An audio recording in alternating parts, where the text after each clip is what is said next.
Alors, vous parliez des endettements des États, mais de l'aide de la BCE, etc. Mais est-ce que les États n'auront quand même pas une tentation, peut-être pas bien fondée sur le plan économique, mais de relance de la consommation, mais d'aller, pour remplir les caisses, vers de nouvelles taxations?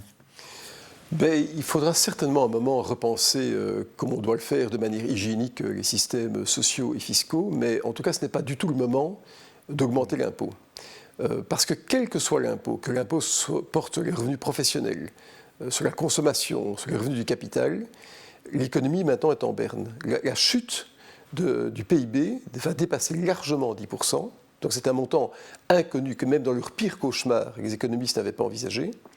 Et si aujourd'hui on contrarie le travail, la mise à risque du capital ou la consommation, on va aggraver ces situations de récession, cette chute du PIB. On peut après, dans quelques années, y repenser, mais maintenant, la priorité immédiate, c'est remettre l'activité économique à niveau, c'est-à-dire redonner confiance et pousser les gens non seulement à consommer, mais à investir de manière productive. Donc si on dit aux personnes, vous savez, on vous aide, mais la contrepartie sera un impôt rapide, ça va créer ce qu'on appelle le réflexe de Ricardo. C'est-à-dire que les gens, les individus, sachant qu'ils vont devoir payer des impôts, vont commencer à épargner d'autant plus pour prévoir les impôts à payer dans le futur. Et donc on aggrave le cycle de récession de l'économie.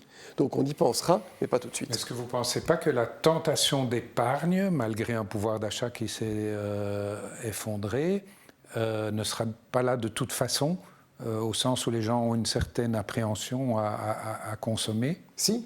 Mais vous savez, il y a eu beaucoup de violence économique depuis 20 ans. Il y a eu la crise de 2001, il y a eu la crise des subprimes en 2008, la crise des dettes souveraines en 2009-2010, la crise du Covid. C'est beaucoup de chocs dans l'économie pour une population qui est vieillissante en Europe.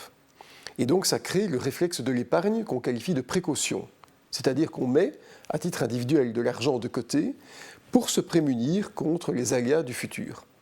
Et ce qu'on remarque notamment sur base de l'exemple du Japon, qui est très intéressant, c'est que plus une population vieillit, plus sa propension, son envie d'épargner augmente. Comme si elle devait se protéger d'autant plus fort contre l'avenir. Et ça crée bien sûr de l'épargne qui est stérile en grande partie, qui n'est pas investie dans l'économie. Alors je pense que oui, cette tendance va se poursuivre. Il faudra peut-être aider les gens, en tout cas les convaincre, à réinjecter cet argent stérile dans des projets productifs. On commence à le faire dans certains pays. Mais on doit surtout donner confiance aux personnes. Il faut pacifier l'économie. Et je crois que les gouvernements maintenant vont s'y attacher. Et ce n'est donc pas par des impôts qu'on va réussir à créer cette confiance. Il faut au contraire montrer que l'État est là pour les personnes maintenant en donnant du pouvoir d'achat là où c'est nécessaire.